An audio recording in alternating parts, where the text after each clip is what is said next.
Sí. Bueno, solo para efectos de grabación. Vamos a la lámina anterior, Alexander, para que la grabación quede completa. En este módulo de sistema de la prueba, perdón, regresamos a la lámina anterior, Alexander. La anterior, por favor. Aquí. Al hablar de sistemas probatorios y en especial al sistema probatorio en el derecho electoral, la pregunta que nos formulamos en todas las áreas del derecho es ¿con qué se prueba? El tema ¿con qué se prueba? Hace referencia a los elementos de prueba, a las fuentes de prueba, a los medios de prueba, según la mayoría de los autores, menos Santiago Sentís Melendo, que entiende por medios de prueba el procedimiento probatorio.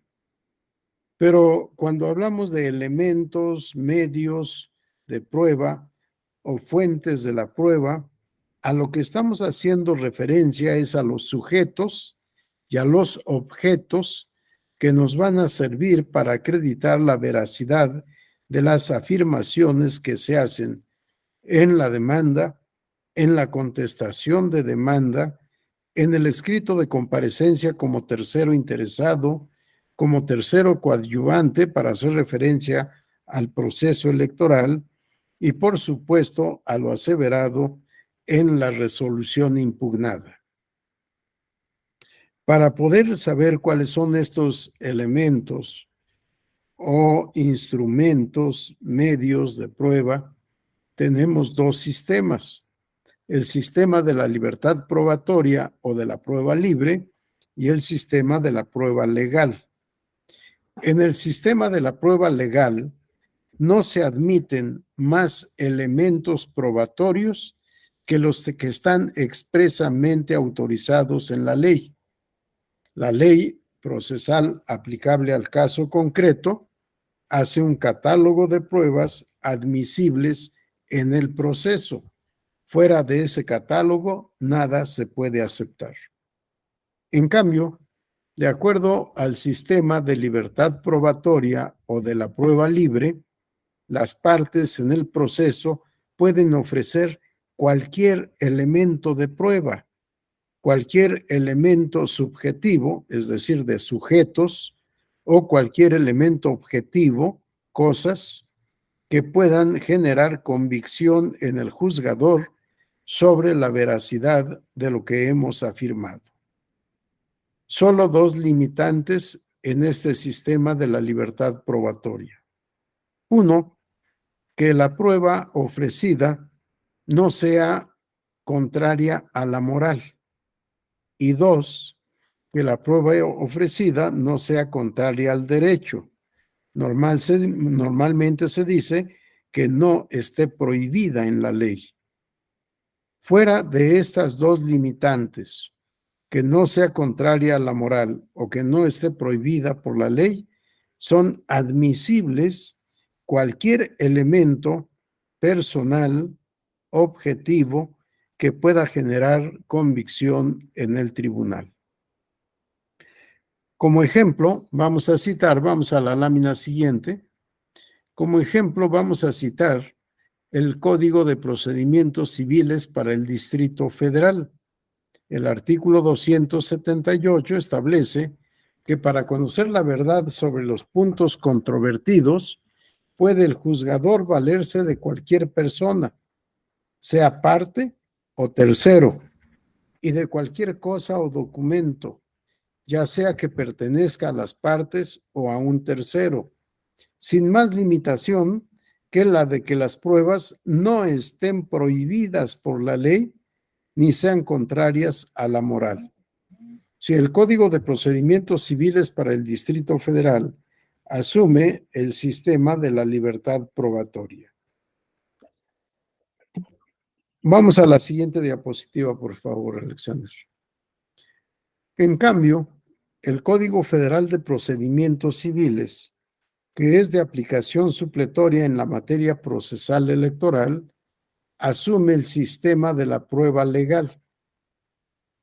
Si leemos los textos, aparentemente son iguales, y sin embargo, como en aquellos ejercicios mentales de encuentre usted las diferencias, vamos a encontrar aquí la diferencia que hay entre uno y otro precepto.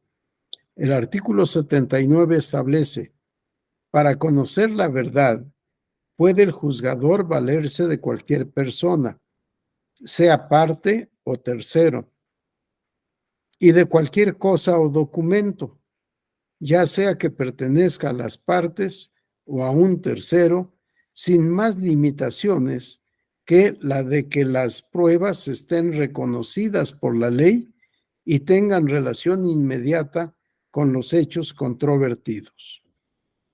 ¿Cuál es la diferencia entre estas dos disposiciones? Regresamos a la diapositiva anterior, Alexander. Hagamos la lectura comparativa y vamos a ver cuáles son las diferencias o cuál es la diferencia entre el artículo 278 del Código de Procedimientos Civiles para el Distrito Federal y el artículo 79 del Código Federal de Procedimientos Civiles. ¿Quién ha advertido la diferencia?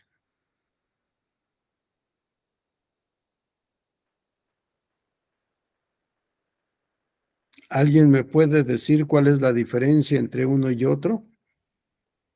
Porque dijimos que el código local es ejemplo del sistema de libertad probatoria y el Código Federal de Procedimientos Civiles es el ejemplo del sistema de prueba legal. No se admiten más pruebas que las que estén legalmente reconocidas. ¿Cuál es la diferencia entre estos dos preceptos?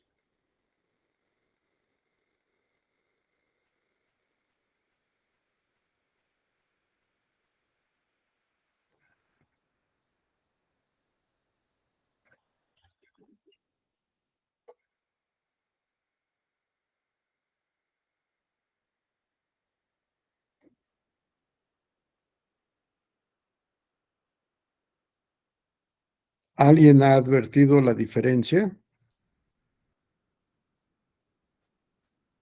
Porque la redacción es casi la misma.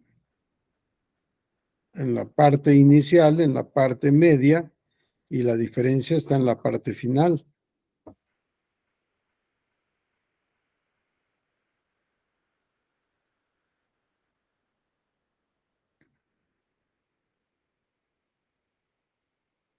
Esto en la primaria donde yo estudié le llamaban lectura de comprensión.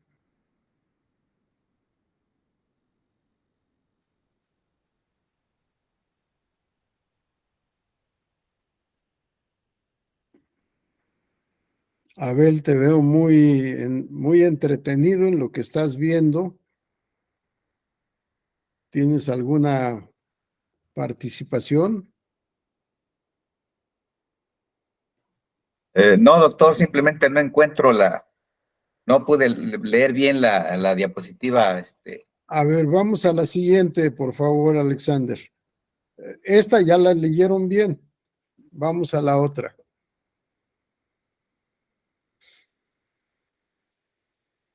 Esta ya la leímos bien, ¿verdad? Vamos a la siguiente.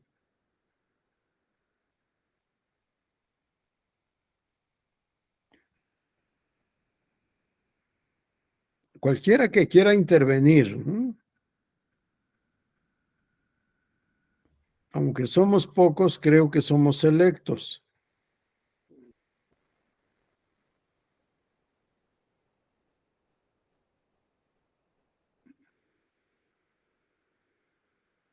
Miren, en la disposición del código local decimos sin más limitaciones de que las pruebas no estén prohibidas por la ley ni sean contrarias a la moral.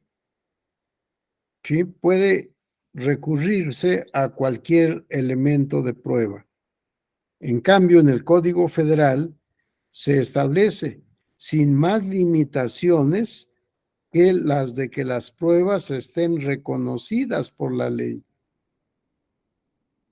Si la ley tiene que decirnos qué elementos de prueba reconoce, las pruebas que no estén en el catálogo legal son inadmisibles, aunque estén relacionadas con los hechos controvertidos.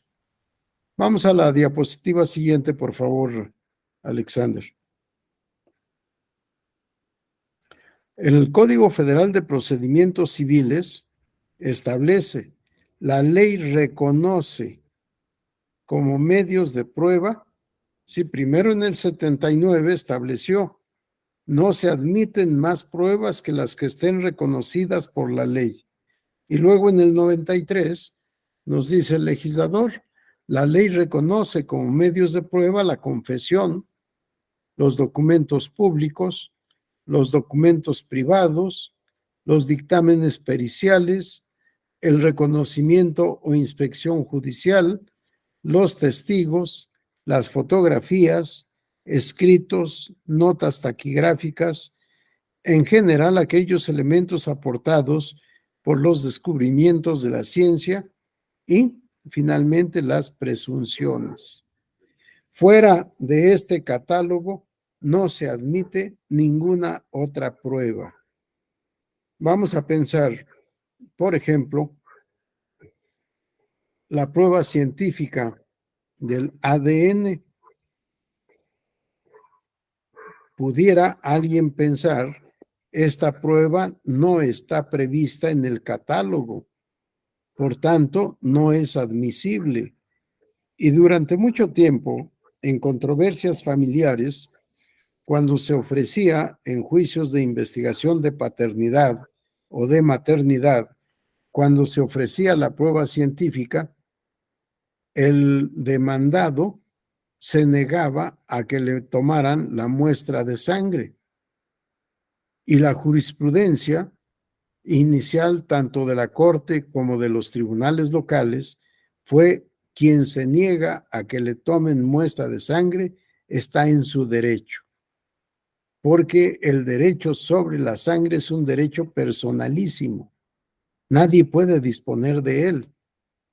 Y entonces se quedaban sin prueba quienes pretendían, a través de este medio, de lograr comprobar la paternidad del demandado respecto del hijo demandante, aunque el hijo demandante actuara por conducto de la madre en representación de patria potestad. Tuvo que cambiar la jurisprudencia. Aquel que se niegue a que le tomen muestras de sangre para que se haga el estudio científico del código genético, se presume que es el padre. Sí, íbamos al tema de presunciones. Finalmente, se ha impuesto la necesidad de la prueba científica, pero ahí está en la fracción séptima. Las fotografías, escritos, notas taquigráficas y en general todos aquellos elementos aportados por los descubrimientos de la ciencia. Y si el ADN es hereditario, es el código genético hereditario que permite que las generaciones futuras se parezcan a las anteriores. Es una prueba científica.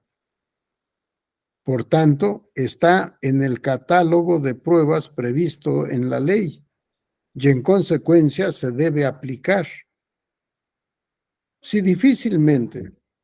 analizamos cada caso concreto controvertido, difícilmente vamos a llegar a la conclusión de que alguna prueba no está en el catálogo legal. Sin embargo, el avance del derecho procesal ha hecho adoptar el sistema de la prueba libre. Mientras más posibilidades tengan las partes para demostrar la veracidad de sus afirmaciones, más cerca estaremos de conocer la verdad legal, la verdad de los hechos y más cerca de dictar una sentencia justa en cada caso concreto. Sin embargo, por supuesto, son avances legislativos que no se reflejan en todos los ámbitos del derecho. Vamos a ver más adelante lo que pasa con nuestro sistema probatorio electoral. Vamos a la siguiente diapositiva, Alexander. Aquí una síntesis. Sistemas probatorios. Sistema de la prueba libre.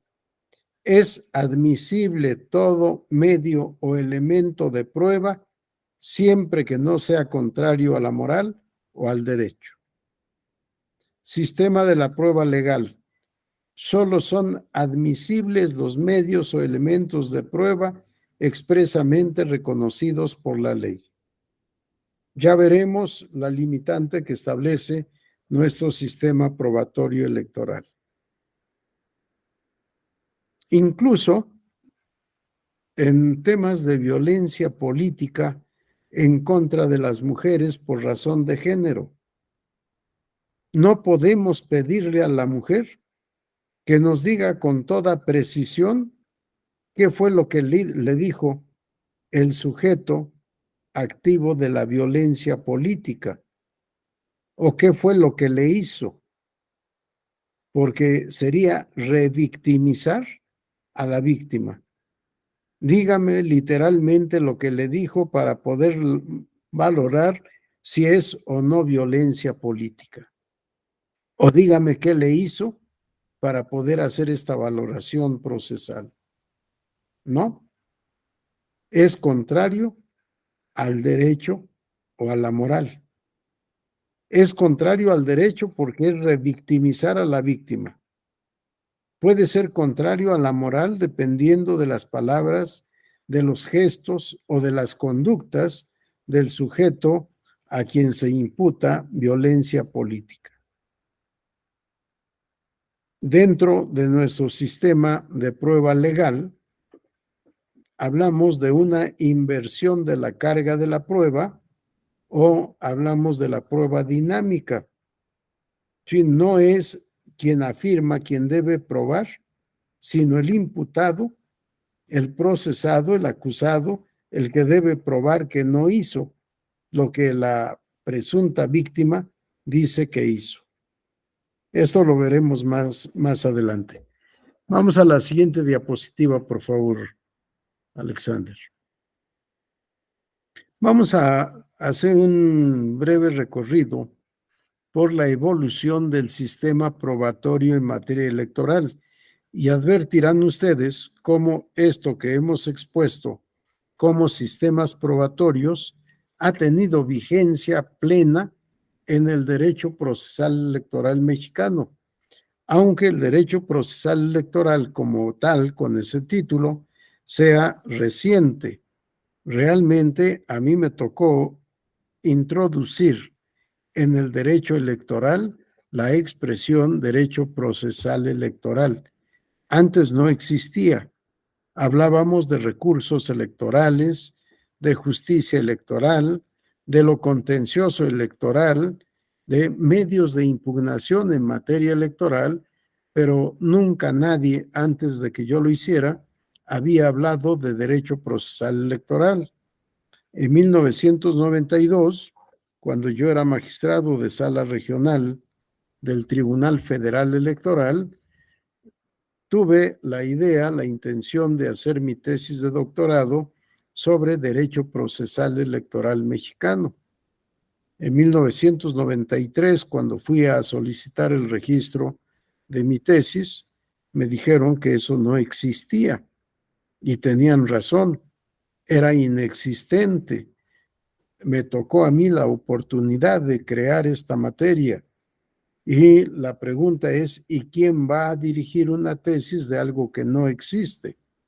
Afortunadamente, conté con el apoyo del doctor Cipriano Gómez Lara, quien se atrevió a dirigir una tesis de algo inexistente, pero ¿qué es lo que se pedía en el posgrado? Temas de punta, temas nuevos, temas que no hayan sido ya explorados o explotados.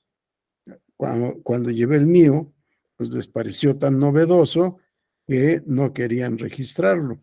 En fin, vamos a ver la evolución del sistema probatorio en el contexto del derecho procesal electoral reciente.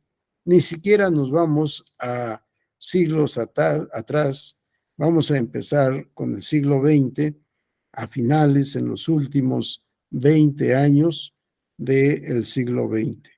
Vamos a la diapositiva siguiente, Alexander. El primer código procesal electoral que tenemos era sustantivo y procesal, ya con la existencia del Tribunal de lo Contencioso Electoral, es el Código Federal Electoral de 1987, que instituyó al Tribunal de lo Contencioso Electoral. Ya estaba previsto este tribunal en el artículo 41 de la Constitución Política de los Estados Unidos Mexicanos, reformada en 1986. En diciembre de 1986 se reforma el artículo 41, entre otros, para imponer al Congreso de la Unión el deber de expedir la legislación electoral correspondiente e instituir un órgano jurisdiccional electoral. Desafortunadamente, el Congreso de la Unión no estuvo a la altura del mandato constitucional, instituyó al Tribunal de lo Contencioso Electoral, pero lo definió como un órgano administrativo dotado de autonomía para resolver los recursos a su cargo y dictar las sentencias. No se usaba la palabra sentencia, sino las resoluciones correspondientes. Incluso en 1992, cuando por vez primera impartí la conferencia titulada Teoría y Práctica de la Sentencia Electoral, 1992, yo era magistrado de Sala Regional Durango, el maestro don Rodolfo Terraza Salgado me dijo: maestro, vas a hablar de algo que no existe. El Código Electoral se refiere a resoluciones del Tribunal Contencioso Electoral. No existen las sentencias del tribunal. Y le dije lo que me ha caracterizado en estos temas. No existe, pero llegará a existir. Y vamos formando la teoría de lo que hace falta que exista. Bueno, en este código de 1987, en el artículo 315, podíamos leer: para la interposición de los recursos se observará lo siguiente. 1. Deberán formularse por escrito y estar firmados por los promoventes. Además, expresarán el acto o resolución impugnado, el organismo que lo hubiere realizado o dictado, los preceptos legales que considere violados y la exposición de los hechos ocurridos. 2. Solo se admitirán pruebas documentales públicas, las cuales precisa el Código Federal de Procedimientos Civiles. Y 3. Se acreditará la personalidad del promovente en el caso de que no lo hubiere hecho con anterioridad. El tema que nos interesa: sistema probatorio. Solo se admitirán pruebas documentales públicas, no más. Fíjense nada más el universo probatorio que teníamos. Era mínimo. En primer lugar, la materia electoral había estado, como sigue estando en una buena proporción, en manos de los políticos, de los partidos políticos, de personajes políticos, de intereses políticos. Aunque siempre ha sido un tema regulado por las constituciones y las leyes, realmente se había dejado a la libertad de la política hacer lo que quisiera. Cuando se crea este Tribunal Contencioso Electoral y se le dan facultades jurisdiccionales para resolver conforme a derecho las controversias surgidas con motivo de elecciones, en materia probatoria se limitó muchísimo su capacidad, porque se estableció solo se admitirán pruebas documentales públicas en términos de lo dispuesto por el Código Federal de Procedimientos Civiles. No había libertad probatoria. No podía el tribunal o bien pedir o bien ordenar diligencias probatorias diferentes. El universo probatorio era sumamente reducido. Vamos a la diapositiva siguiente, por favor. Perdón, esto nos recuerda el sistema de la prueba legal. No se admitirán más pruebas que las que estén reconocidas por la ley. Y en este caso, el Código Federal Electoral de 1987 solo reconocía como elementos de prueba los documentos públicos definidos como tales en el Código Federal de Procedimientos Civiles. El artículo 129, aquí lo tenemos a la vista, establecía y sigue estableciendo, hasta la actualidad es el mismo texto. Son documentos públicos aquellos cuya formación está encomendada por la ley, dentro de los límites de su competencia, a un funcionario público revestido de la fe pública y los expedidos por funcionarios públicos en el ejercicio de sus funciones. La calidad de público se demuestra por la existencia regular sobre los documentos de sellos, firmas u otros signos exteriores que en su caso prevengan las leyes. Artículo 133. Son documentos privados todos los que no reúnen las condiciones previstas por el artículo 129. Imagínense la limitante que establece esta disposición. Solo serán admisibles pruebas documentales públicas. Son documentos públicos los expedidos por los funcionarios públicos en el ejercicio de sus funciones, no más. Y los documentos expedidos por los fedatarios públicos, porque los fedatarios públicos no son funcionarios públicos. El notario, el corredor público, son profesionales del derecho en el ejercicio libre de la profesión a quienes el Estado les ha delegado la facultad de dar fe pública, pero no son funcionarios públicos. Por tanto, se podría pensar que las únicas pruebas que se podían ofrecer y admitir en el proceso electoral conforme a esta legislación de 1987, que fue la aplicada en la elección federal de 1988, reducía el ámbito probatorio a pruebas documentales públicas expedidas por servidores públicos en el ejercicio de sus funciones. Vamos a la siguiente diapositiva.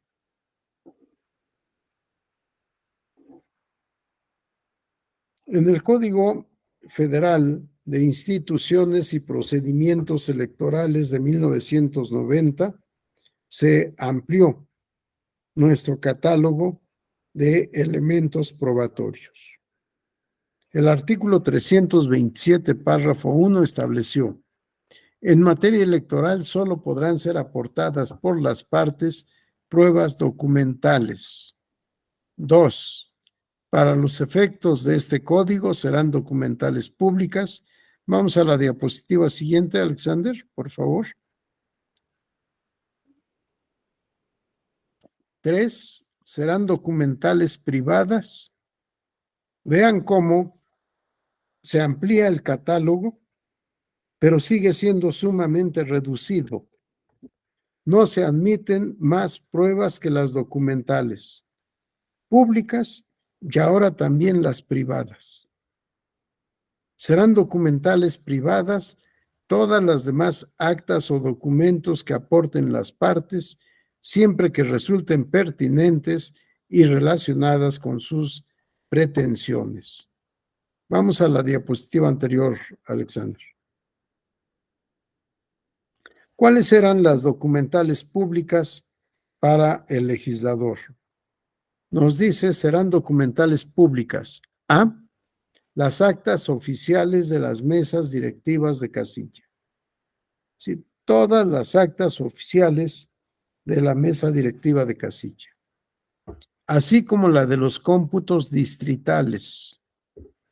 Si se acuerdan, al llevar a cabo el cómputo distrital de la elección, se debe elaborar un acta circunstanciada. Esa acta circunstanciada y el cómputo mismo eran considerados documentos públicos. Lo mismo sucedía con las actas de los cómputos de entidad federativa, relacionada con la elección de senadores y la elección de presidente de la República. Y de circunscripción plurinominal, en cuanto a la elección de diputados por el principio de representación proporcional. Estas actas o serán actas oficiales, las originales autógrafas o las copias certificadas que deben constar en los expedientes de cada elección. Vamos a la diapositiva siguiente. Inciso B. Los demás documentos originales expedidos por los órganos del instituto o funcionarios electorales dentro del ámbito de su competencia. Inciso C. Los documentos expedidos por las demás autoridades federales, estatales y municipales dentro del ámbito de sus facultades. Y, inciso D, los documentos expedidos por quienes estén investidos de fe pública de acuerdo con la ley y siempre y cuando en ellos se consignen hechos que les consten. Vean cómo el catálogo de pruebas documentales públicas se amplió. Primero, la especificidad. Son documentos públicos todas las actas relativas a la actuación de las mesas directivas de casilla, de los consejos distritales en la celebración de los cómputos de su competencia, de los consejos locales del Instituto Federal Electoral, ahora Instituto Nacional, lo mismo en el ámbito de su competencia. Y finalmente, todos los documentos expedidos por los funcionarios públicos en el ámbito de sus facultades, con independencia de que fueran autoridades federales, locales, municipales o del Distrito Federal, y con independencia de que estos servidores públicos estuvieran o no investidos de fe pública. Y finalmente, los documentos expedidos por los profesionales del derecho investidos de fe pública. Ya hablábamos de los notarios y de los corredores públicos. Ellos pueden dar fe de determinados hechos o actos jurídicos y lo que ellos digan que sucedió es cierto, tiene valor probatorio pleno, siempre que ellos hayan recibido de manera directa esta declaración de las personas que presenciaron o participaron en los hechos de los cuales rinden testimonio. ¿Alguna duda, pregunta o comentario hasta esta parte?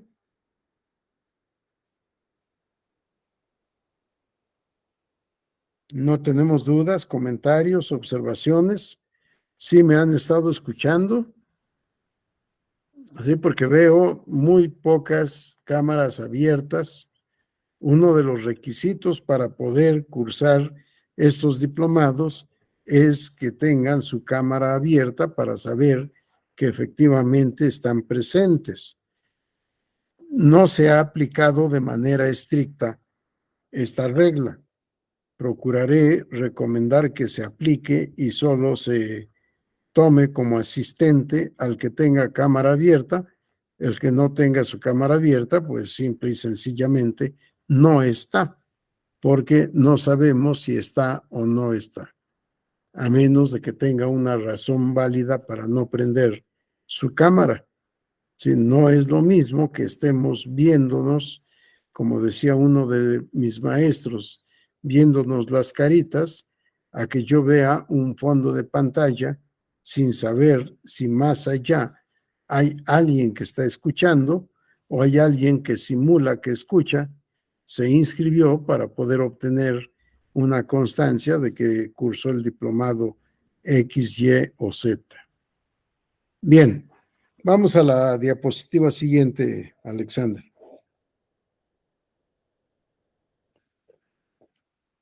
Son disposiciones que amplían nuestros catálogos de prueba en una reforma. La anterior, por favor, Alexander. La diapositiva anterior. Esto es lo que tenía. No, la anterior, por favor.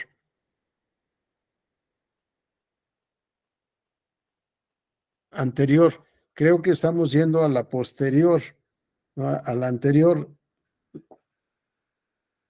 A ver. Perdón, doctor, ¿se refiere más atrás o más adelante? Exacto, anteriores atrás, ¿no? Por Ajá. favor. Sí, posteriores 17. adelante. Sí. Ahí. Sí, antes o atrás. Ajá. Todavía más atrás. Ok. Antes, correcto. Aquí estábamos, gracias, Alexander. Aquí estábamos en 1990. Hablábamos de documentales públicas. La que sigue, por favor, Alexander. Hacia adelante. Documentales públicas y documentales privadas. Estamos en 1990. En 1987, acuérdense, solo eran admisibles pruebas documentales públicas. Con la nueva legislación, con el Código Federal de Instituciones y Procedimientos Electorales de 1990, ampliamos nuestro catálogo de pruebas documentales públicas a documentales privadas. Y luego viene, vamos a la siguiente, la reforma, una reforma importantísima de 1993. Y aquí encontramos ya un catálogo mucho más amplio. El mismo artículo 327 establecía en materia contencioso electoral, vean cómo en ninguna parte hemos hablado en las leyes de derecho procesal electoral, como todavía seguimos sin aludir a esta expresión en las leyes electorales, a pesar de ser algunas leyes procesales. Bueno, en materia contencioso electoral, solo podrán ser admitidas pruebas documentales, técnicas, cuando por su naturaleza no requieran del perfeccionamiento, presuncionales e instrumental de actuaciones. Vean cómo el universo probatorio se amplía. Empezamos con solo pruebas documentales públicas. Después incorporamos pruebas documentales privadas. Estamos hablando de un sistema que empezó en 1987. Para 1993, el catálogo fue abierto de manera considerable. Pruebas documentales públicas, pruebas documentales privadas, pruebas técnicas, pruebas presuncionales y prueba instrumental de actuaciones. El universo probatorio se amplió, creció para bien. Para los efectos de este código serán pruebas documentales públicas y viene el catálogo de las documentales públicas. Vamos a la siguiente diapositiva, por favor.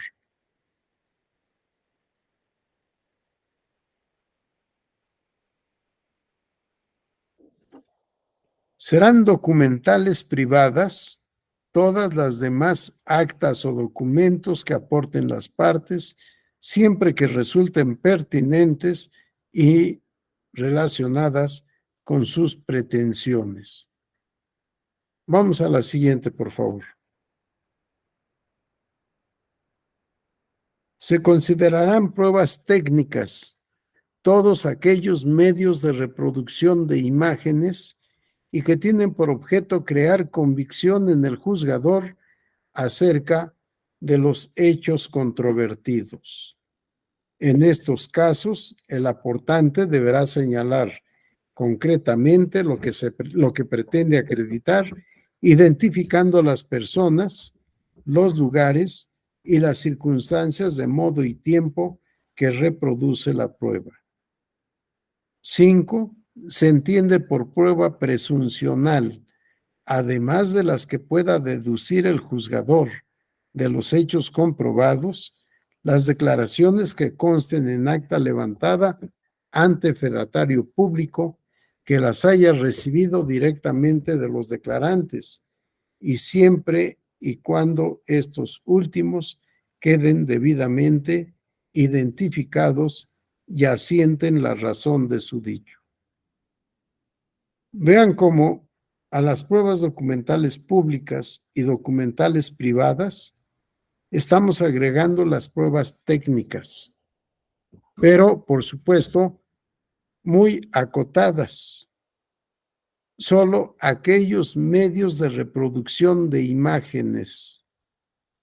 Estamos hablando de videograbaciones o de fotografías o de grabaciones solo de imagen sin sonido, reproductoras de imágenes que puedan generar convicción en el juzgador, en el tribunal, sobre la verdad de los hechos, motivo de controversia. Y aquí está el requisito que habíamos visto en el enunciado de los temas a estudiar. Acreditar circunstancias de tiempo, modo y lugar. Es decir, cuándo sucedió, cómo sucedió, en dónde sucedió. Circunstancias de tiempo, modo y lugar. Pero ya tenemos un catálogo más amplio de elementos probatorios. Y la prueba presuncional, la presunción a la que arriba el juzgador al conocer todas las constancias de autos, al conocer todas las actuaciones de las partes y las diligencias llevadas a cabo por el propio órgano jurisdiccional, en este caso, Tribunal Electoral. Si prueba presuncional, para mí la presunción no es prueba, pero lo veremos más adelante. Vamos a la diapositiva siguiente, por favor, Alexander.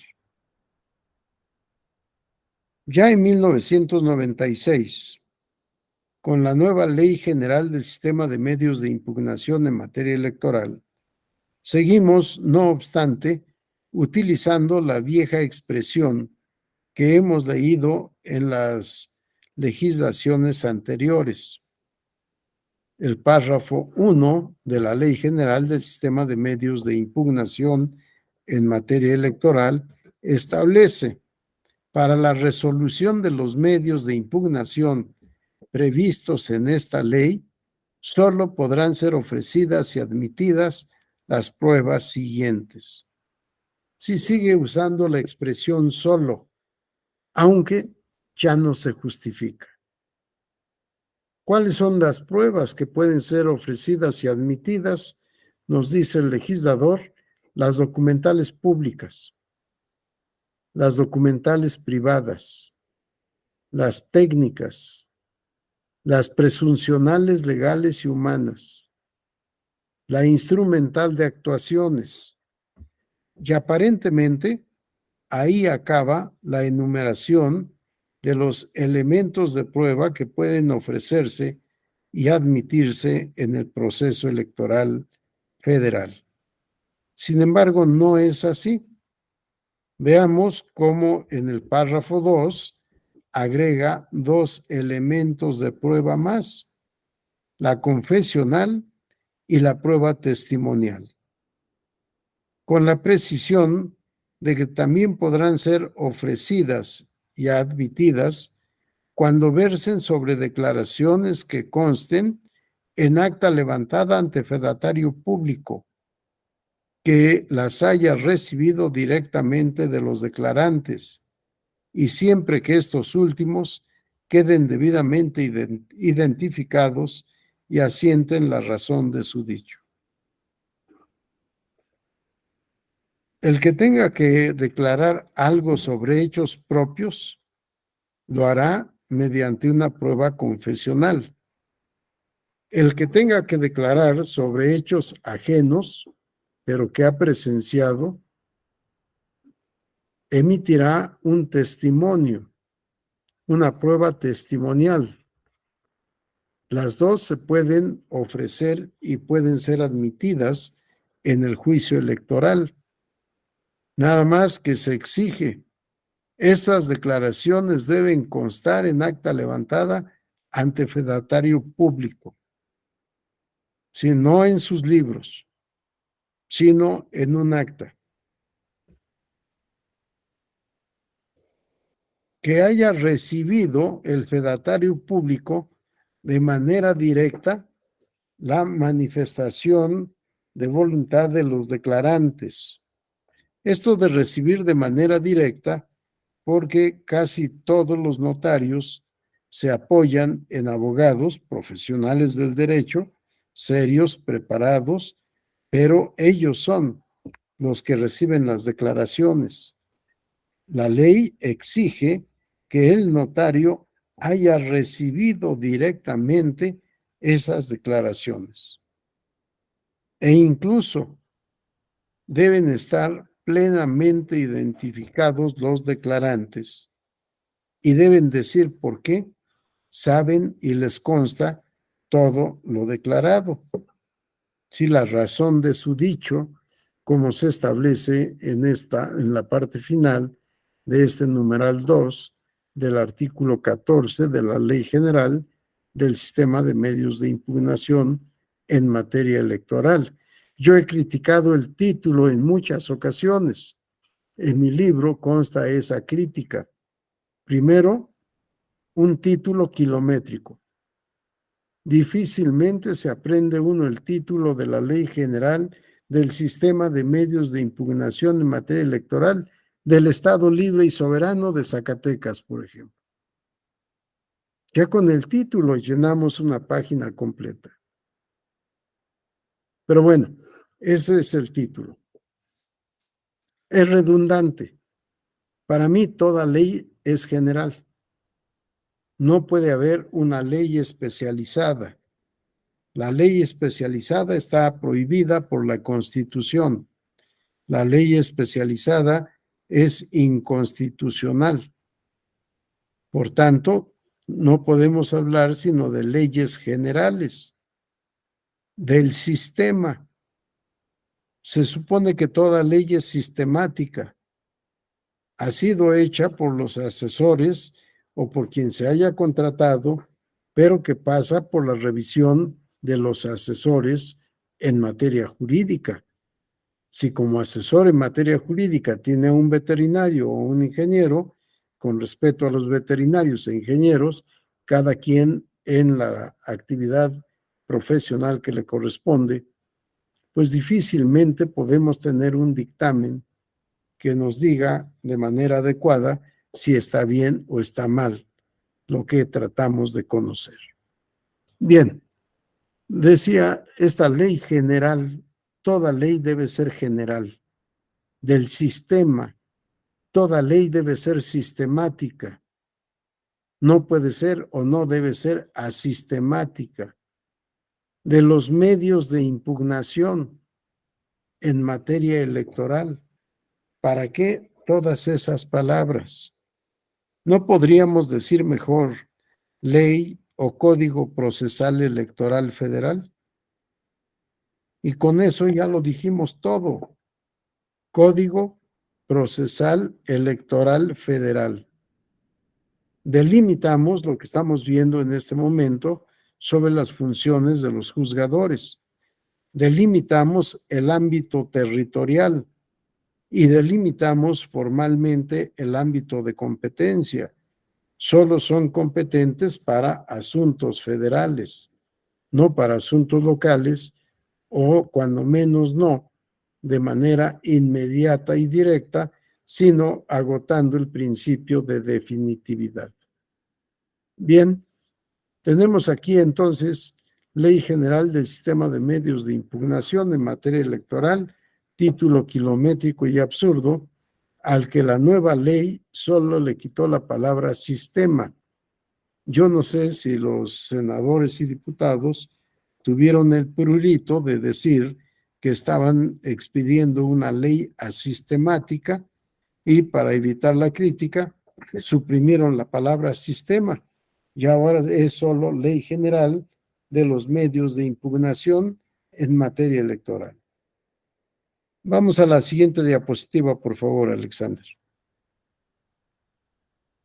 En el punto 3 de este artículo, los órganos competentes para resolver podrán ordenar el desahogo de reconocimiento o inspecciones judiciales, así como de pruebas periciales cuando la violación reclamada lo amerite, los plazos permitan su desahogo y se estimen determinantes para que con su perfeccionamiento se pueda modificar, revocar o anular el acto o resolución impugnado.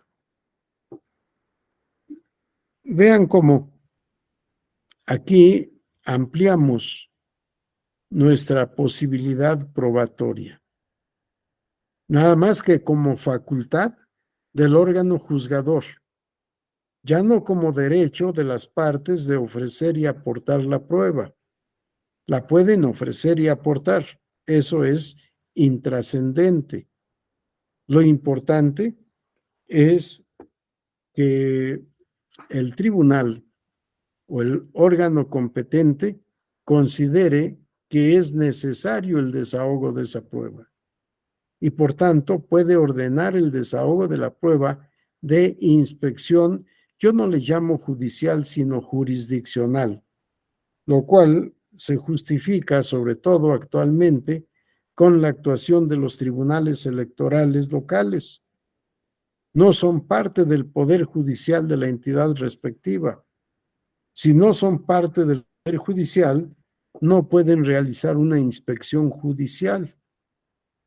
Sin embargo, como órganos competentes que son para dictar resolución en la controversia particular sometida a su conocimiento y decisión, sí tienen la facultad para cuando consideren procedente y necesario desahogar la prueba, pueden ordenar el desahogo de un reconocimiento jurisdiccional, de una inspección jurisdiccional, de una prueba que es ordenada, prueba pericial ordenada por el propio tribunal, en el que las partes deberán designar a su perito, en el que habrá necesidad de un cuestionario que el perito o los peritos deben de desahogar y preguntas incluso especiales a que los someta el Tribunal Electoral en el momento de desahogar la prueba correspondiente. Pero ya tenemos allí un catálogo más amplio, aunque solo sea a voluntad o a voluntad justificada del tribunal. Reconocimiento o inspección jurisdiccional, pruebas periciales, son elementos probatorios que puedo incluso ofrecer y pedirle respetuosamente al tribunal: ya hice esta petición, por favor, tú haz el requerimiento correspondiente para que tengamos en tiempo y forma la prueba respectiva. El catálogo de pruebas documentales mantiene más o menos de manera similar. Vamos a omitir esta parte, vamos a la diapositiva siguiente, por favor, Alexander. En el párrafo 5 se definen las documentales privadas. En el párrafo 6, nuevamente se amplía el catálogo probatorio. Pruebas técnicas, fotográficas, medios de reproducción de imágenes y en general todos aquellos elementos aportados por los avances de la ciencia que puedan ser, vamos a la siguiente, por favor, desahogadas sin necesidad de peritos o instrumentos, accesorios o aparatos o maquinaria que no estén al alcance del órgano competente para resolver. En estos casos, el aportante deberá señalar concretamente lo que pretende acreditar, identificando a las personas, los lugares y las circunstancias de modo y tiempo que reproduce la prueba. Y vean una prueba sumamente excepcional, de una gran importancia, aunque no se aplique siempre con la modalidad que establece el legislador en este párrafo 7 del artículo 14 de la Ley General del Sistema de Medios de Impugnación en materia electoral. En el párrafo 7, la pericial solo podrá ser ofrecida y admitida en aquellos casos de impugnación no vinculados al proceso electoral y a sus resultados, siempre y cuando su desahogo sea posible en los plazos legalmente establecidos. Para su ofrecimiento deben cumplirse los siguientes requisitos.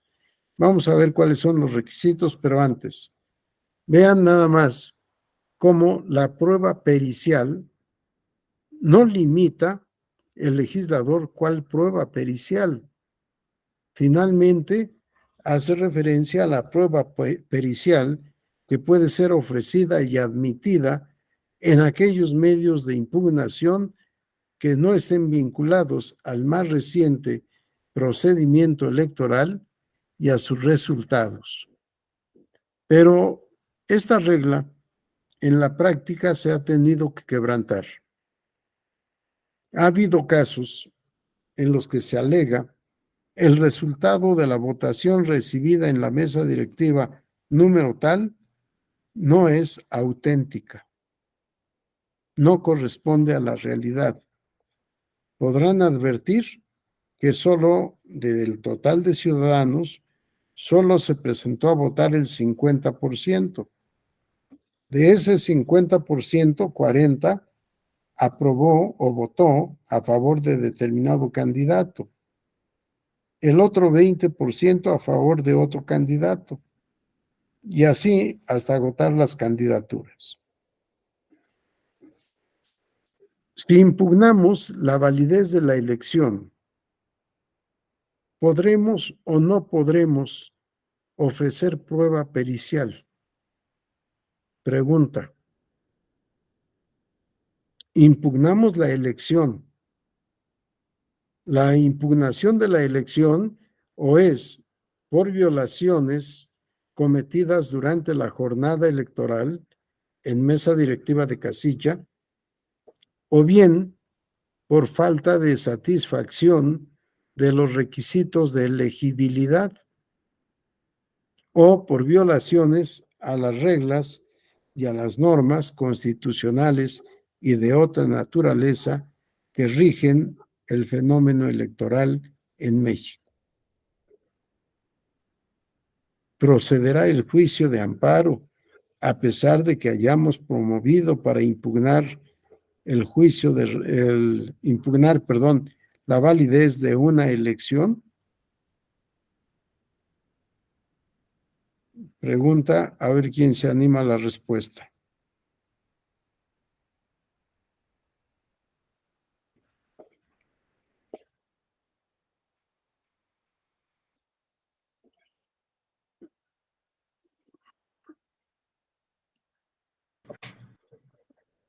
No es procedente el juicio de amparo, doctor.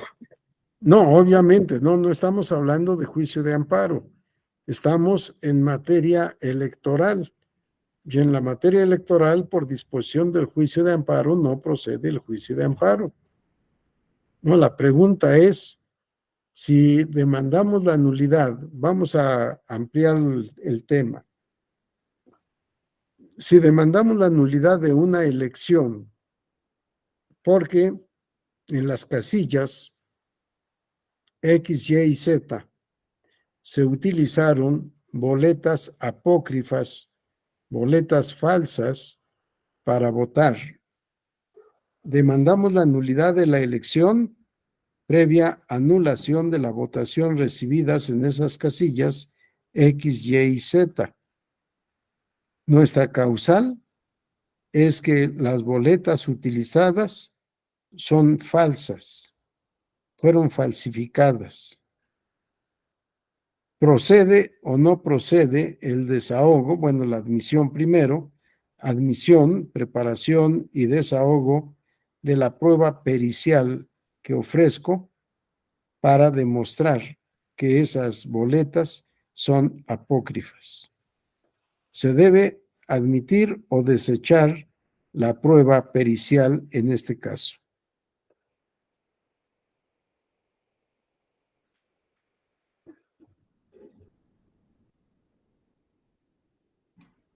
Yo creo que no, doctor, porque la prueba pericial, como usted lo acaba de mencionar, tiene que ser admitido o puede ser admitido siempre y cuando no esté vinculado con el proceso electoral ni en los resultados, porque al solicitar la nulidad de ciertas casillas implica necesariamente alterar el resultado de la votación recibida. Correcto. ¿Alguna otra opinión? Yo, maestro, Adelante, Yareli. en cuanto a la admisión, estoy de acuerdo con Abel, pero mi argumento se centraría en que se centraría en la hipótesis de que no esté vinculado al proceso electoral y las boletas desde esa perspectiva sí están vinculadas al proceso electoral. Entonces, desde ahí, antes obviamente de llegar al resultado, se le tendría como no procedente o no admitida para ese hecho en específico o esa hipótesis. Gracias, Yareli. ¿Alguien tiene otra opinión? Adelante, Gerardo. Ah, no, Gerardo se ha unido. Bueno, ¿alguien tiene otra opinión?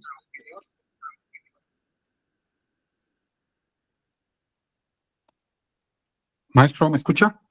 Adelante, Gerardo.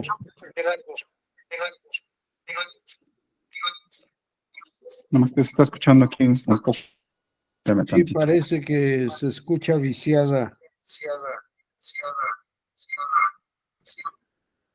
Ahora sí, maestro. Adelante.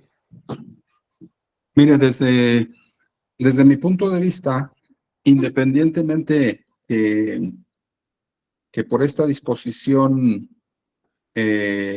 pareciera que se debe de interpretar que está vedada la prueba pericial, yo creo desde mi punto de vista muy particular que sí resulta esencial para conocer la verdad, y en este caso específico que de ejemplo se está manifestando de la falsedad de las actas, pues no habría otra manera de entrar al debate.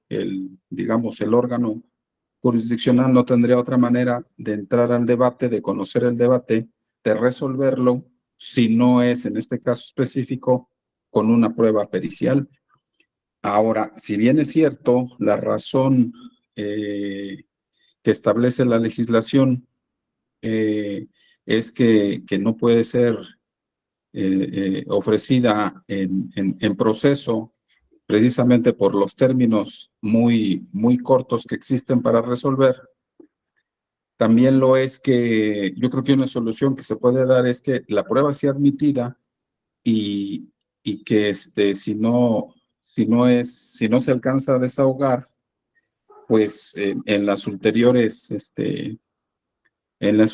instancias del asunto estarse que continuara su cadena impugnativa, tal vez, o sea, es mi punto de vista, ¿verdad? Tal vez ahí pudiera culminarse con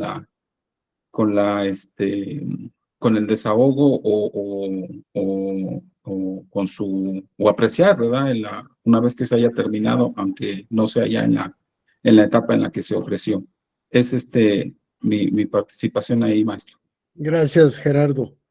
¿Alguien más quiere decir algo?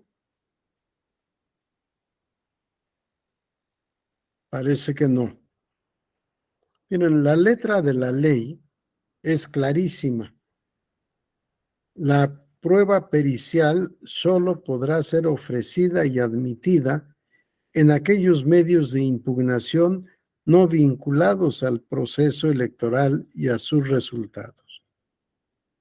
Y lo que estamos aduciendo justamente sucedió durante el procedimiento electoral. Sucedió el día de la jornada electoral. Determinados ciudadanos, que podemos conocer o desconocer, no importa, introdujeron boletas marcadas apócrifas.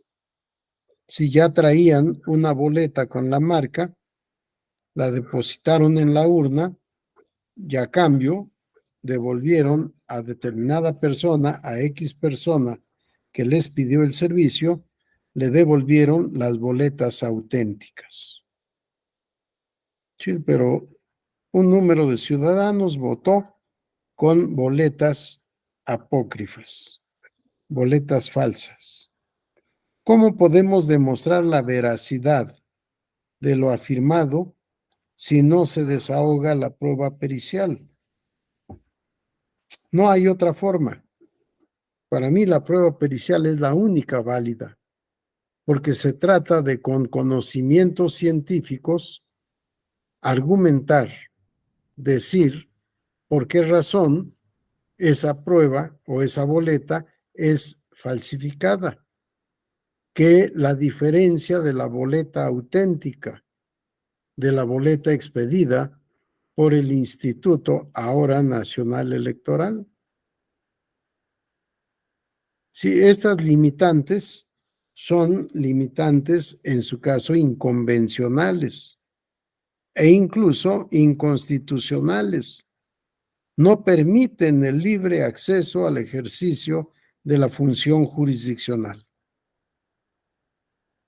Por tanto, a pesar de que es derecho vigente, de que ahí están estas disposiciones, habrá en el caso concreto que analizar y poder determinar, incluso contra texto expreso de la ley, lo que el tribunal determine que se ajusta, que es lo correcto, conforme al derecho de acceso a la impartición de justicia electoral.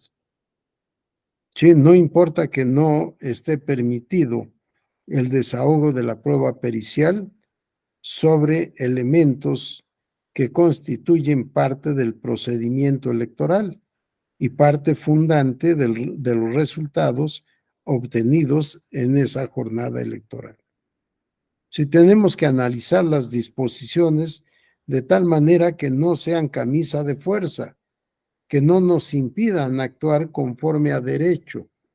Podemos estar actuando conforme a la ley, pero no conforme a derecho. Para actuar conforme a derecho tenemos que respetar las reglas del debido proceso en la materia nuestra y el derecho de los gobernados, ciudadanos o ciudadanas, de ejercer este derecho humano o derecho constitucional. Si para ello es necesario dejar de aplicar normas jurídicas expresas, pero debidamente argumentado por qué no se aplica, estamos liberados de cualquier tipo de responsabilidad.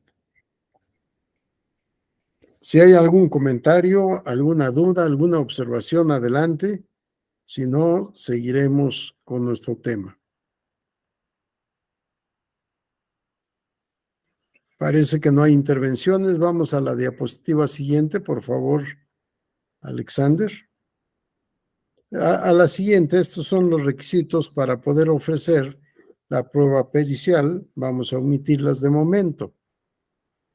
Si veamos cómo ha sido la evolución de la legislación.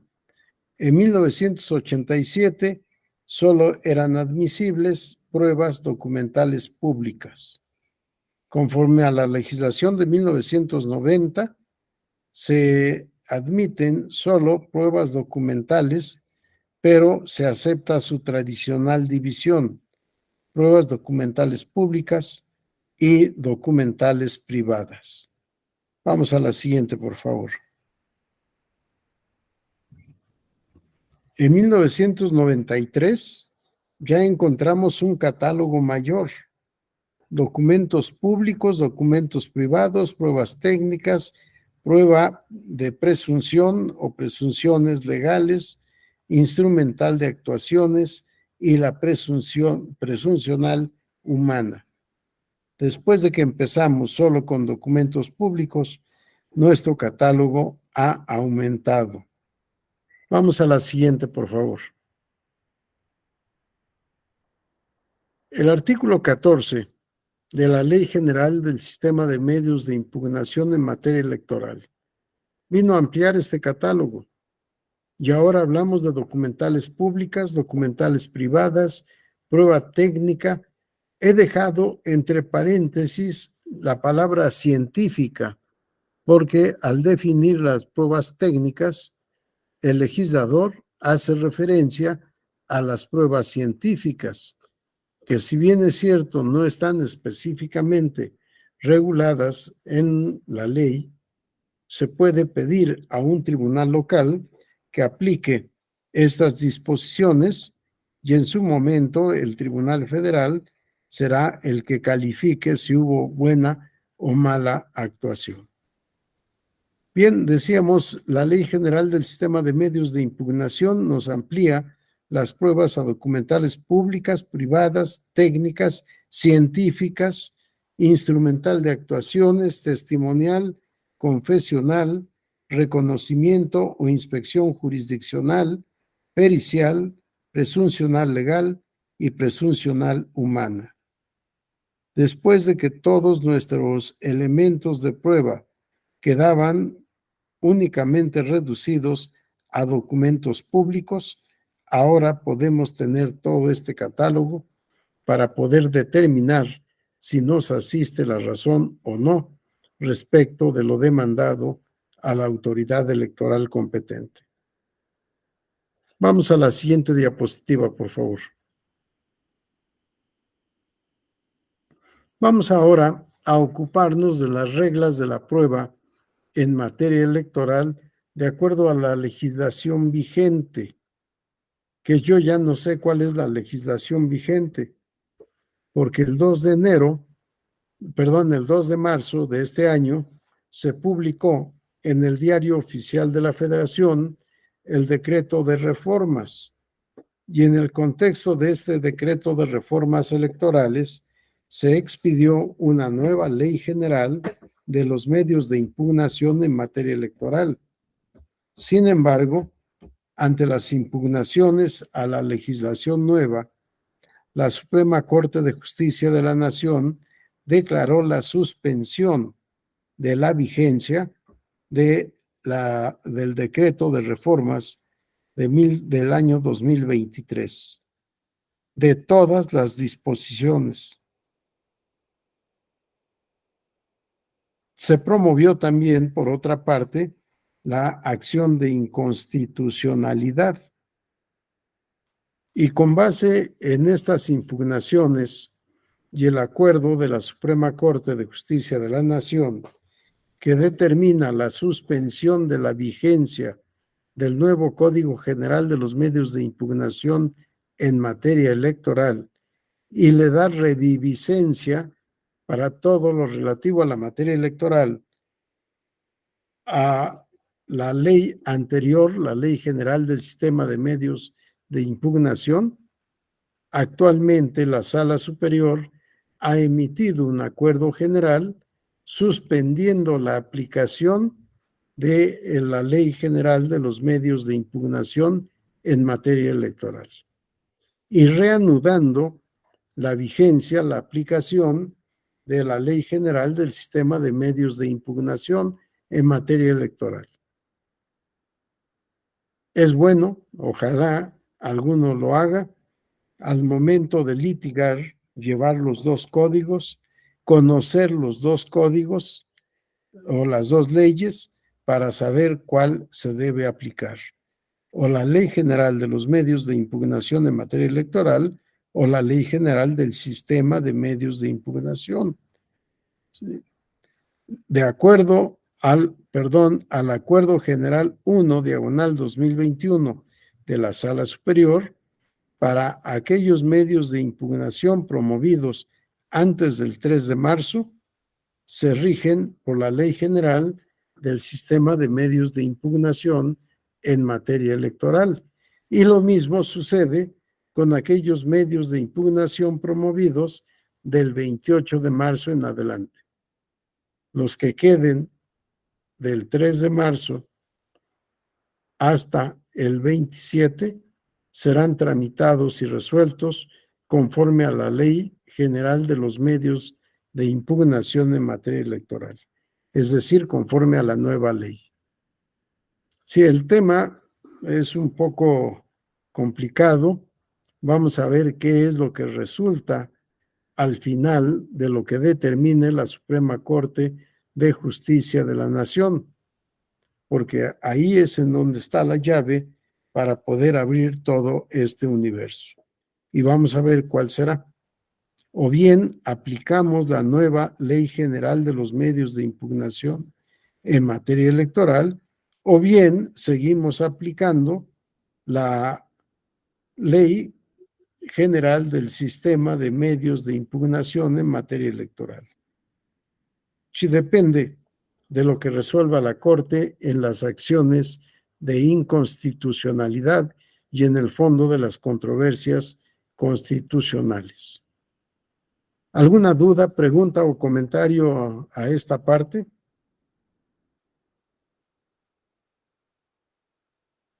Bien, si no hay intervenciones, vamos a la siguiente diapositiva, Alexander, por favor. El sistema probatorio procesal electoral vigente están hechos o está hecho a base de normas. Norma es una regla de conducta. Por tanto, toda la materia probatoria electoral está sometida a las disposiciones de las normas contenidas en la Ley General de los Medios de Impugnación en materia electoral. La base fundamental para este derecho a probar o la carga de la prueba, como lo quieran ver, debe sustentarse en lo previsto en la Ley General de los Medios de Impugnación en materia electoral. Vamos a la diapositiva siguiente, por favor. A la siguiente. ¿Cuáles son las características de las normas jurídicas? Porque ya dijimos que el sistema probatorio está regido por normas jurídicas. Las normas jurídicas son reglas de conducta. ¿Cuáles son las características de estas reglas de conducta calificadas como normas jurídicas? Las características son la bilateralidad, la heteronomía, exterioridad, coactividad, generalidad, abstracción y permanencia. Normalmente no nos explican todas estas características de las normas jurídicas. En el mejor de los casos, los profesores se quedan hasta la coactividad. Normas bilaterales, heterónomas, externas y coactivas. Casi nadie se ocupa de explicar la generalidad, la abstracción y la permanencia. Pero lo cierto es que las leyes se expiden, salvo casos excepcionales, se expiden para toda la vida, de ser posible para una eternidad. El Código Civil francés es de 1803-1804. Va a cumplir 200 años de aplicación. El Código Civil alemán es del año 1900, más de 100 años de vigencia. Nuestra Constitución Política también de 1917. Nuestro Código Civil Federal en realidad es de 1928, a pesar de que se haya expedido una nueva versión en años recientes. Bien, las normas jurídicas, reglas de la democracia, contienen estas características: la generalidad, que es para todo mundo; la abstracción es que no se refiere a un caso concreto, sino que contiene una hipótesis que puede llegar o no a concretarse; y la permanencia, porque toda norma jurídica se expide para ser aplicada en una determinada comunidad o sociedad y que quede para siempre. Claro, el para siempre tendrá algún límite de vigencia, y cuando una ley sea caduca, pues seguramente será abrogada para expedir otra en su lugar. Vamos a la diapositiva siguiente, por favor, Alexander. El sistema probatorio electoral vigente.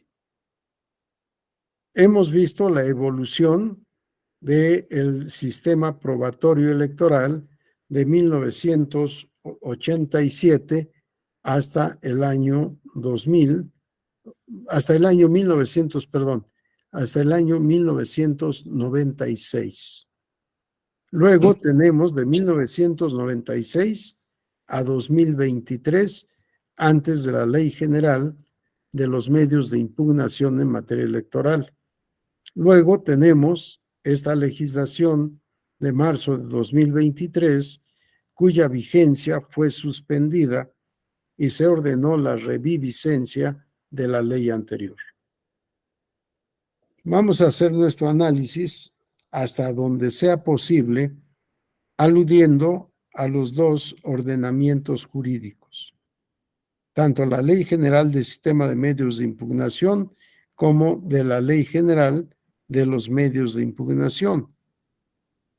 Los temas que propongo son sistema probatorio, medios de prueba, presunciones e indicios, procedimiento probatorio, la valoración de la prueba, entre ellos el estudio de la sana crítica, y el control de las decisiones judiciales sobre los hechos. Vamos a la siguiente diapositiva, por favor.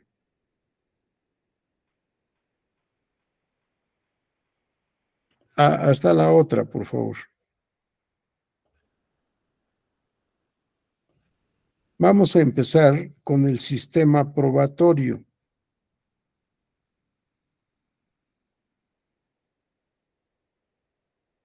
El sistema probatorio procesal electoral vigente es podemos denominarle sistema de la prueba legal, no sistema de la prueba libre o de la libertad probatoria, porque se sigue utilizando en la legislación la expresión solo podrán ser ofrecidas y admitidas. Sin embargo, nuestro sistema probatorio ya no es estricta y únicamente de carácter legal. No es la ley la que determina en todos los casos el valor probatorio de los distintos elementos que hayan estado en el escritorio del juzgador. Es un sistema mixto el que hemos adoptado en la ley. Por un lado, el sistema de la prueba legal, solo las pruebas que están admitidas por la ley. Pero por otra parte, admitimos la premisa del sistema de la prueba libre. Se pueden ofrecer y aportar todas las pruebas siempre que no sean contrarias a la moral o al derecho. Vamos a la diapositiva siguiente, por favor, Alexander. De acuerdo a esta ley, ¿cuáles son los medios de prueba que podemos ofrecer que se deben admitir? Vamos a la siguiente, por favor. Bueno, antes no recordaba de esta precisión. Antes, una precisión terminológica que tiene por objeto la prueba. Yo sostengo la tesis de la indefinición de la prueba. La prueba no puede ser definida, porque toda definición abarca solo una parte de la vigencia y aplicación de la prueba. Hablamos de pruebas, lo dijimos al principio, pruebas de derecho sustantivo. ¿Sí? No necesitamos llegar a un tribunal para tener la necesidad de desahogar pruebas, quizá incluso de valorarlas. Bien, decía, de la prueba hay distintos conceptos. De tal suerte que ha llegado a darse una pluralidad de conocimientos e incluso de conocimientos encontrados. En este trabajo de Marina Gascón, si no mal recuerdo, luego vemos su nombre, se hace referencia a esta multiplicidad de significados. Y bajo el rubro, la prueba de los hechos, terminología sobre la prueba, nos dice lo siguiente. En el vocabulario jurídico procesal, el término prueba es polisémico. El término prueba es polisémico, multívoco, equívoco. No tiene un significado único, sino distintos significados según el contexto en que esté utilizada la palabra prueba. Además de la ambigüedad referida a sus distintos conceptos, el uso,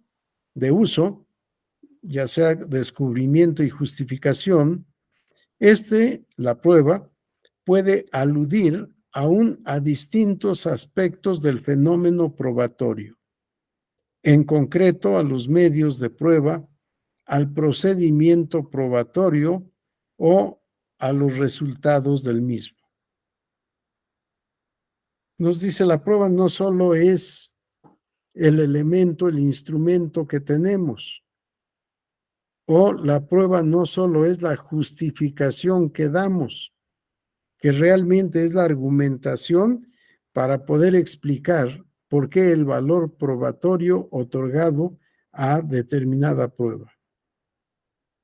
Nos dice Marina Gascón, no nos hemos ocupado de 3 ámbitos y es el que en síntesis les voy a explicar.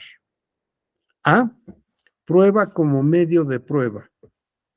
Esta acepción denota todo aquello que permite conocer los hechos relevantes de la causa, lo que permite formular o verificar enunciados asertivos que sirven para reconstruir esos hechos. Los medios de prueba desempeñan así una acción o una función cognoscitiva de los hechos que se pretenden probar. Constituyen pruebas, en este sentido, la declaración de los testigos, la aportación de documentos, los informes periciales, el reconocimiento judicial, etc.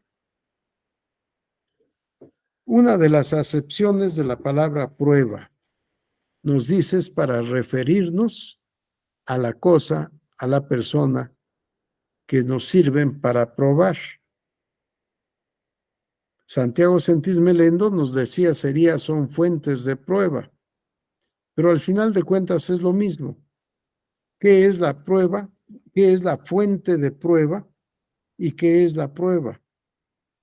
¿Qué es qué es la prueba como instrumento frente a otros conceptos de prueba? Si la prueba como medio probatorio se refiere a todos esos elementos que desempeñan la función cognoscitiva, es decir, para conocer la verdad de los hechos. Vamos a la diapositiva siguiente, por favor. Otra connotación de la palabra prueba, como resultado. Es el resultado que se obtiene a partir de los medios de prueba, o sea, el conocimiento ya obtenido del hecho probatorio o el enunciado fáctico verificado que lo describe. Las pruebas, en este segundo sentido, desempeñan una función justificatoria, que son elementos para elegir racionalmente entre las diversas aserciones formuladas en el proceso, confirmándolas o refutándolas. Así, son pruebas los enunciados. Había un arma en el buró, había un arma en el domicilio del acusado. A amenazó a B en repetidas ocasiones. A preparó un plan para matar a B. C pagó una cantidad X de dinero a D. E conocía el estado financiero de su empresa, etc. Esta otra acepción de la palabra resultado, de la palabra prueba, es el resultado. ¿A qué conclusión llegamos después de haber analizado las pruebas? ¿Para qué nos sirvieron las pruebas? Para dar sustento a esa argumentación, a ese resultado de que yo conozco la verdad de los hechos a partir de las pruebas ofrecidas y aportadas por las partes. Y finalmente tenemos un inciso C. Nos dice prueba como procedimiento probatorio que conecta los dos sentidos anteriores del término, los medios de prueba y la aserción. Vamos a la diapositiva siguiente, por favor. El término prueba, en la acepción que comentamos, es el procedimiento intelectivo, una constatación o una inferencia, mediante el cual, a partir de los medios de prueba, se conocen hechos relevantes para la decisión, es decir, se formulan o verifican enunciados asertivos sobre estos hechos. El procedimiento probatorio desempeña una función cognoscitiva por cuanto permite al juez conocer o resolver los hechos, o sea, formular la prueba en sentido B a partir de los elementos probatorios o de conocimiento introducidos por los medios de prueba. Lo que ha querido hacer Marina Gascón es única y exclusivamente presentarnos tres conceptos diferentes de prueba, aunque se puedan ubicar en el contexto de una prueba compartida por todos. Pero antes nos dijo también, la palabra prueba es polisémica, tiene varios sentidos. Depende entonces de cómo se esté utilizando el bien para poder determinar de qué naturaleza estamos hablando. Sí, la prueba no tiene solo una naturaleza jurídica, por eso yo sustento la tesis de la indefinición de la prueba. Cualquiera definición que propongamos será simple y sencillamente una definición parcial, objetiva, descriptiva, pero nunca omnicomprensiva. Vamos a la diapositiva siguiente, Alexander. Si tomamos en cuenta que la prueba es todo esto, la prueba es acto jurídico, la prueba es instrumento, es elemento, es un medio, al mismo tiempo que es un argumento, razón, motivo o justificación. Es también un procedimiento probatorio y es el resultado o consecuencia del cómputo distrital. ¿Sí? ¿Cómo hemos ido avanzando y complicando el tema de la prueba? Ahora estamos analizando su naturaleza jurídica. ¿Cómo podemos definir la prueba si no podemos unificar cognoscitivamente todos estos aspectos de la naturaleza jurídica de la prueba? Y me ha faltado agregar algo. Algunos autores hablan del derecho a probar o derecho a la prueba.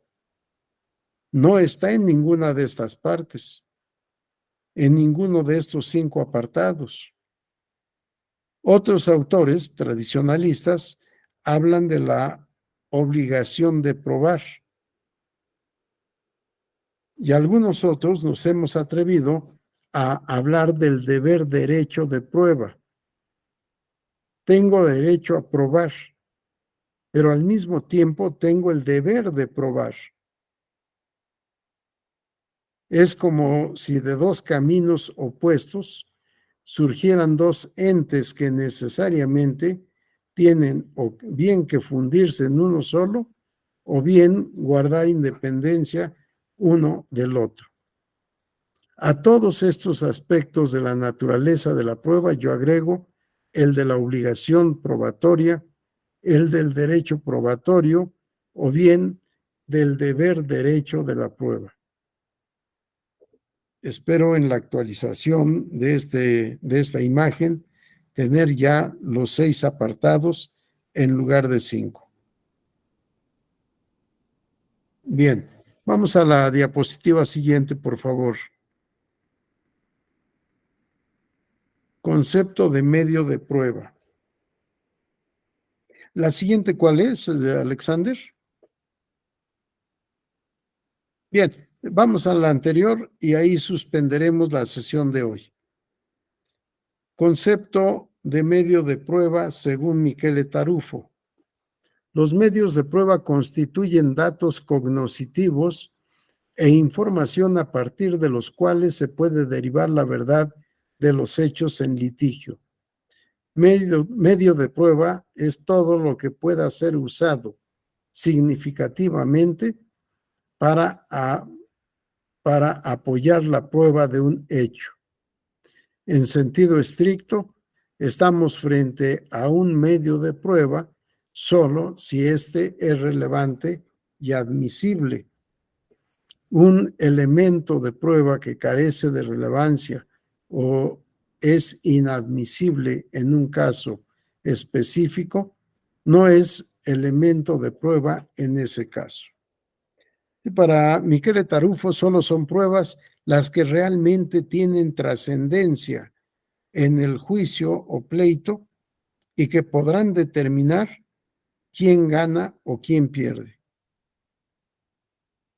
Si el tema de la prueba en materia electoral es un tema bastante interesante, no quiero iniciar el siguiente apartado porque ya es de las pruebas en particular en materia electoral del derecho vigente. Esperemos que de manera permanente, si no es que la Corte nos da la noticia de que ha declarado la inconstitucionalidad de todo el decreto de reformas. Son las 5:50. Daremos por concluida la sesión de hoy, salvo que tengan ustedes observaciones, comentarios, preguntas, opiniones diferentes. Adelante.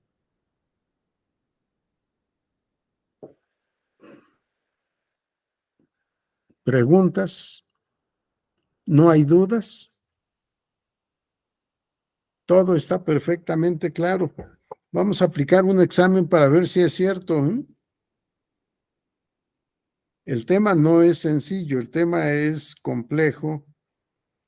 Claro, están a nivel de posgrado, es diplomado, pero aún así no es fácil de entender y de aceptar.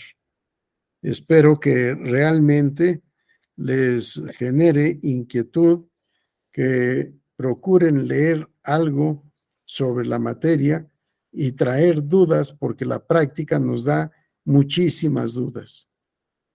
Por lo pronto daremos por concluida nuestra sesión de hoy si no hay intervenciones. ¿Alguien tiene algo que decir?